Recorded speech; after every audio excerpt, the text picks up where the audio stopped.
बिस्मिल्लाहिर्रहमानिर्रहीम अस्सलाम वालेकुम। माय नेम इज़ सफ़र एहसान and this is your channel physics का सफ़र।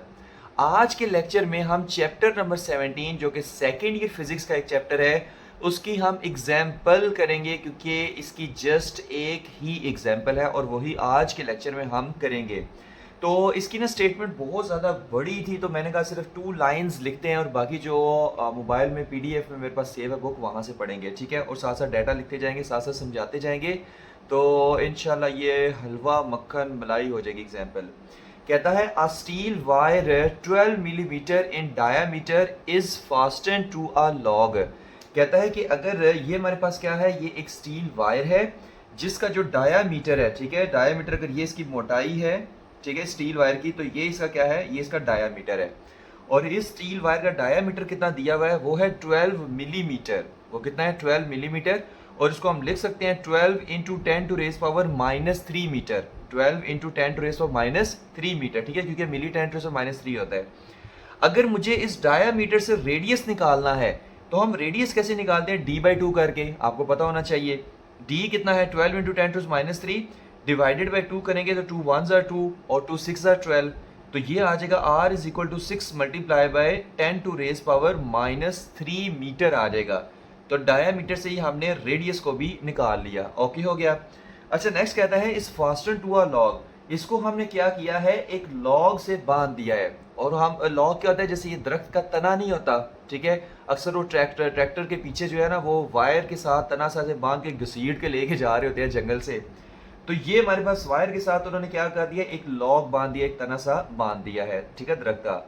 And is then pulled by a tractor. अब इसको क्या करेगा, ट्रैक्टर से खींचेगा, ठीक है। ट्रैक्टर, क्या खूबसूरत मैंने ट्रैक्टर बनाया है। ट्रैक्टर कम और जो रेलगाड़ी का इंजन है वो ज्यादा लग रहा है। तो pulled by a tractor. Next वो क्या कहता है, the length of a steel wire between the log and the tractor is, कि लॉग और ट्रैक्टर के दरमियान ये जो स्टील की लेंथ है वो हमारे पास कितनी है, वो है 11 मीटर है, ठीक है। डाटा कुछ दे रहा है, उसके बाद देखते हैं इससे फाइंड क्या करना है। A force of 10,000 newton is required to pull the log. इस लॉग को खींचने के लिए कितनी फोर्स रिक्वायर्ड है, 10,000 न्यूटन हमें फोर्स रिक्वायर्ड है। नेक्स्ट कहता है, नेक्स्ट क्या कहता है कि calculate the stress in the wire. अच्छा, हमने क्या कैलकुलेट करनी है, देखो जब हम इस लॉग को खींचेंगे इस ट्रैक्टर की मदद से इस वायर के साथ बांध के, तो जाहिर सी बात है स्ट्रेस भी यहाँ पर लगेगी, ठीक है। तो वायर पे जो वो स्ट्रेस है वो क्या है, वो सिग्मा है, और सिग्मा हमने क्या करना है, फाइंड करना है, ठीक है। सिग्मा हमने क्या करना है, फाइंड करना है, और ये स्ट्रेस का सिंबल है। सिग्मा क्या है, स्ट्रेस का सिंबल है, और वो हमें फाइंड करनी है। नेक्स्ट ये कहता है and the strain in the wire, और हमने एप्सिलॉन फायर करना है। एप्सिलॉन हमने फाइंड करना है, ठीक है, मैं कह रहा हूँ फायर करना है। तो एप्सिलॉन हमने क्या करना है, फाइंड करना है, यानी स्ट्रेन हमने फाइंड करनी है। एक और चीज क्या है, how much does the wire stretch when the log is pulled. अब जब इस लॉग को हम पुल्ड करेंगे तो ये वायर में स्ट्रेचनेस कितनी आएगी, मतलब इसकी लेंथ में चेंज कितना आएगा, ये भी आपने फाइंड करना है। तो डेल्टा एल भी फाइंड हमने करना है। ओके हो गया। जबकि जो हमारे पास मॉडुलस ऑफ इलास्टिसिटी की जो वैल्यू दी हुई है वो कितनी है, 200 into 10 to raise power 9 newton per metre square. और ये यंग्स मॉडुलस ऑफ इलास्टिसिटी की वैल्यू से दी हुई है कितनी, 200 into 10 to raise power 9 newton per metre square. तो ये थी हमारी स्टेटमेंट और ये था हमारा डाटा, और ये चीज़ें हमने क्या करनी है, फाइंड करनी है। तो अभी मैं इसको रेस करने वाला हूँ। आपने क्या करना है कि स्ट्रेस कितनी फाइंड पुट इसमें स्ट्रेस कितनी प्रोड्यूस हो रही है वो आपने फाइंड करनी है। उसके बाद स्ट्रेन मेजर करनी है कि डीफॉर्मेशन कितनी आ रही है, सही है, मेजरमेंट ऑफ डीफॉर्मेशन, उसी को हम स्ट्रेन कहते हैं। स्ट्रेन फाइंड करने की डीफॉर्मेशन कितनी आ रही है। डेल्टा आयल फाइंड करना है कि जब हम इसको लॉक को ट्रैक्टर की वजह से खींचेंगे तो इस लेंथ में चेंज कितना आएगा, इस स्टील वायर की लेंथ में चेंज कितना आएगा, वो हमने फाइंड करना है। तो ये 3 चीज़ें फाइंड करनी है। तो मैं ना फिर अब इस सारे को रेस कर रहा हूँ, क्योंकि अब इसका कोई मकसद हमारे पास नहीं रहा। तो यहाँ से ये गया, डन हो गया, क्योंकि अब हमें इसकी ज़रूरत नहीं है। तो मैं बस एक दफ़ा देख लूँ कि ये कैमरे में नज़र आ रहा है सही से या नहीं। अगर मैं इसको थोड़ा सा इधर कर दूँ, भाई बेहतरीन नज़र आ रहा है, नो इशू हमारे पास अभी तक का। तो यहाँ पर हम लिखते हैं सोल्यूशन। अच्छा, क्या फाइंड करना है? सिग्मा। सबसे पहले हमने क्या फाइंड करना है? यहाँ पे मैं लिख रहा हूँ सिग्मा, फिर एप्सिलॉन नॉट और फिर डेल्टा एल की वैल्यूज को हमने क्या करना है? फाइंड करना है। तो पहले सिग्मा फाइंड करते हैं। सिग्मा हमारे पास क्या होता है, यानी स्ट्रेस हमारे पास क्या होती है? वो होती है फोर्स पर यूनिट एरिया। वो क्या होता है? Force per unit area. तो जिसको मैं लिख सकता हूँ कि फोर्स डिवाइडेड बाय एरिया का फार्मूला क्या, एरिया ना, तो इसको हम पाई आर स्क्वायर लिख सकते हैं, ठीक है, क्योंकि मेरे पास आर की वैल्यू है, ए की वैल्यू नहीं है। तो अब हम इसमें पुट करेंगे तो फोर्स की वैल्यू कितनी है? वो तो है हमारे पास 10,000, ठीक है। फोर्स की वैल्यू हमारे पास कितनी है? 10,000 है, डिवाइडेड बाय पाई कितना है? 3.14, और आर स्क्वेयर यहाँ पर वो कितना आएगा? वो हमारे पास आएगा 6 इंटू 10⁻³ का स्क्वेयर आ जाएगा, सही है, क्योंकि यहाँ पर आर स्क्वेयर है ना, तो यहाँ पर भी क्या आ जाएगा? उसका स्क्वेयर आ जाएगा। अच्छा, जब हम इसको रीअरेंज करेंगे, मतलब 10 की पावर्स में, तो पहले से ही कुछ लिखी हुई है, कुछ को और हम 10 की पावर्स बना लेते हैं। तो ये हमारे पास कितना आएगा? 10⁻10,000 को मैं लिख सकता हूँ 10⁻4, क्योंकि 1000 क्या होता है? 10⁻3 होता है, तो 10,000 क्या होगा? 10⁻4 होगा। अच्छा, जब हम इसको लिखेंगे तो ये आएगा 3.14 उसी तरह, और 6 2 हमारे पास क्या, 6 है ना, तो 6 6 36 हो जाएगा, ठीक है, क्योंकि 6 का स्क्वायर है, 6 का स्क्वायर है, तो यहाँ पर क्या हो जाएगा? 36 हो जाएगा, इंटू 10⁻³ है, 3 2 क्या होगा? 6 होगा, तो यहाँ पर आ जाएगा 10⁻⁻6, 10⁻⁻6, तो ये आ जाएगा 36 मल्टीप्लाई बाय 10⁻⁻6 आ जाएगा, सही है। अच्छा, जब हम इसको यहाँ पे सॉल्व करेंगे तो 1 divided by 3.14 multiply by 36 into, ऊपर क्या है? 10⁻4 है, ये -6 है, ऊपर जाके क्या हो जाएगा? +6 हो जाएगा, तो यहाँ पर आप लिखोगे +6, ठीक है। अब ये हमारे पास कितना आएगा? ये हमारे पास आएगा 1 डिवाइडेड बाय 3.14 मल्टीप्लाई बाय 36, और आ जाएगा इंटू 10⁻10 आ जाएगा। कितना आ जाएगा? 10⁻10, क्योंकि 6 + 4 कितना होता है? ये तो हमारे पास 10 होता है, तो 10⁻10 आ जाएगा। डन हो गया। अच्छा, अब हम इसको सॉल्व कर लेते हैं कि ये हमारे पास कितना आएगा। कैलकुलेटर हमारा किधर गया, ये निकल आया, ठीक है। तो 3.14 मल्टीप्लाई बाय 36 अब हम करेंगे, ये आता है 113.04, 113.04, तो 1 डिवाइडेड बाय 113.04, तो ये हमारे पास आ रहा है 113 में 1 डिवाइडेड बाई 113.04, ये आ रहा है 0.008, 0.000 और साथ में 88, ओके, हो गया। तो यानी कि इसका जो हमारे पास आंसर आ रहा है वो कितना आ रहा है, और यहाँ पर इंटू 10⁻10, इंटू 10⁻10, ठीक है। तो इसको नीचे यहाँ पर लिख लेते हैं। तो अगर मैं पॉइंट को इधर ट्रेवल करूँ 1 2 3, ठीक है, तो ये आ जाएगा 8.8 मल्टीप्लाई बाय 10⁻³ इंटू 10⁻10, और 10 - 3 क्या होता है? 7, तो आप लिखोगे 8.8 इंटू 10⁻7, 8.8 इंटू 10⁻7 इंटू 10⁻7 आ जाएगा, ठीक है। और यूनिट क्या आएगी? न्यूटन पर मीटर स्क्वायर आ जाएगी। तो ये हमारे पास क्या आ गई? सिग्मा की वैल्यू आ गई है। हम एक दफ़ा चेक कर लेते हैं कि हमारा आंसर करेक्ट है या नहीं है।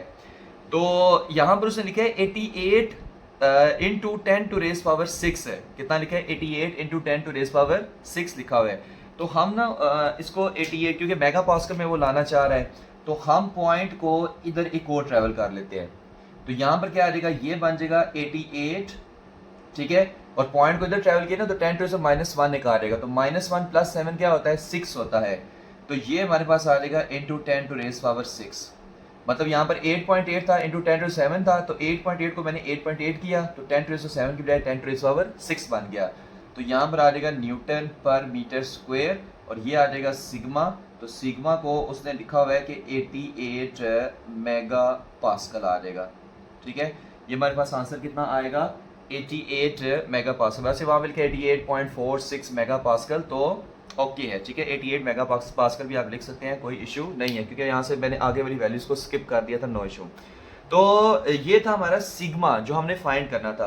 नेक्स्ट हम फाइंड करते हैं एप्सिलॉन, क्योंकि हमने तीन चीजें फाइंड करनी है, सिग्मा, एप्सिलॉन और डेल्टा एल। तो सिग्मा और एप्सिलॉन हम कैसे फाइंड करेंगे कि हमारे पास ना मॉडुलस ऑफ इलास्टिसिटी का फार्मूला क्या होता है, वो होता है stress divided by strain, stress divided by strain. तो आप इसको सिंबल में अगर लिखेंगे तो आप लिख सकते हैं sigma divided by epsilon, epsilon. Okay हो गया। और जब आपने ई को निकालना है, ठीक है, तो आप यहाँ पर लिख सकते हैं एप्सिलॉन को इधर ले जाएं और ई को इधर ले आए, तो आप यहाँ पे लिखोगे E is equal to sigma, ठीक है, epsilon is equal to sigma over E, ठीक है, epsilon is equal to sigma over E. तो इस फार्मूले से हम क्या करेंगे, एप्सिलॉन फाइंड करेंगे यानी स्ट्रेन फाइंड करेंगे। तो देखते हैं कि इस फार्मूले से जो हमारे पास स्ट्रेन की वैल्यू आती है वो कितनी आती है, ठीक है। तो लेट्स सी कि हमारे पास स्ट्रेन की वैल्यू कितनी आ रही है। इसको मैं रेज यहाँ से जल्दी से हो जा, जल्दी से हो जा रेज, जल्दी से हो जा, जल्दी से हो जा, बस हो गया रेज, ओके हो गया। तो वैल्यू देखते हैं हमारे पास क्या वैल्यू है, E is equal to epsilon is equal to, क्योंकि स्ट्रेन हम फाइंड कर रहे हैं तो सिग्मा हमारे पास कितना आया था 88 मेगा पास्कल। तो इसको हम लिखेंगे 88 into 10 to raise power 6 divided by, ठीक है, सिग्मा की वैल्यू अभी हमने निकाली है ना 88 into 10 to raise power 6। E की वैल्यू कितनी है 200 into 10 to raise power 200 into 10 to raise power 9 है, सही है। अच्छा अब इसको सॉल्व करते हैं तो ये आ जाएगा 88 डिवाइडेड बाय, अगर ना मैं इसको पॉइंट को इधर ट्रैवल कराऊँ, पॉइंट को इधर ट्रैवल कराऊँ तो ये हमारे पास 20 इंटू 10 टू रेज पावर 1 बन जाएगा, 20 इंटू 10 टू रेज पावर 1, और 1 प्लस 9 कितना है 10 होता है।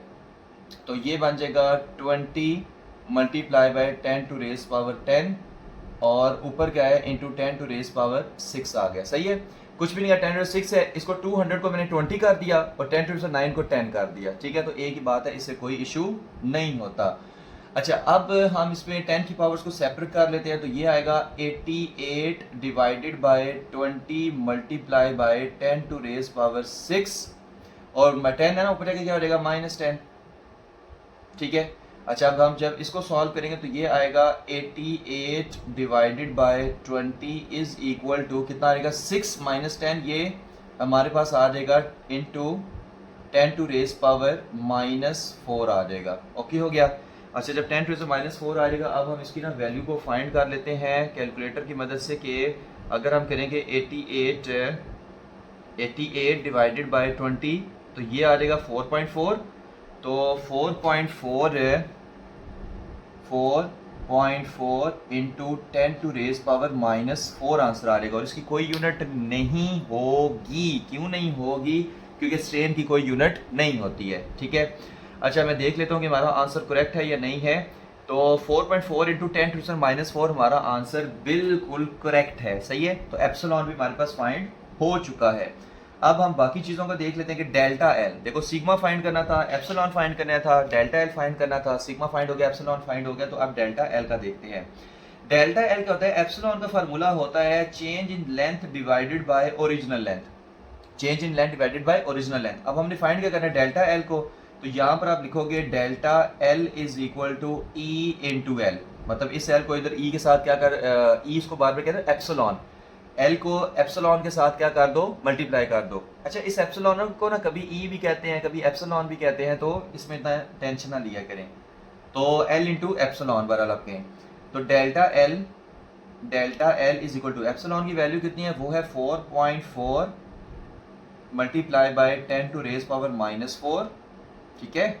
और यहाँ पर हमारे पास आंसर कितना आ जाएगा, एल जो है वो 11 आ जाएगा, ठीक है। तो आपने कुछ भी नहीं करना, सिर्फ आपने क्या करना है कि 11 को मल्टीप्लाई करना है 4.4 से, तो ये आपके पास आ जाएगा 48.4। तो डेल्टा एल कितना आ जाएगा 48.4 into 10 to raise power -4 metre आ जाएगा, ठीक है। तो 48.4 into 10 to raise power -4 metre. मैं चेक कर लूँ कि हमारा आंसर करेक्ट है या नहीं है। भाई बिल्कुल करेक्ट नहीं है, सही है, मतलब करेक्ट है लेकिन उसने ना मिलीमीटर में आंसर लिखा हुआ है, ठीक है। तो मिलीमीटर में आंसर उसने किसी वैसे इस तरह भी लिखते हैं तो कोई इशू नहीं है, लेकिन एक प्री फिक्स की फॉर्म में उसने तो आंसर को थोड़ा खूबसूरत बनाने के लिए लिख दिया, तो कोई इशू नहीं है। तो मिलीमीटर में उसने किस तरह लिखा है, यहाँ पर हमारे पास आंसर है ना कि 48.4 है। तो उसने क्या किया है कि यहाँ पे इस पॉइंट को ना इधर ट्रेवल कर दिया, उसको 4.84 बना दिया है।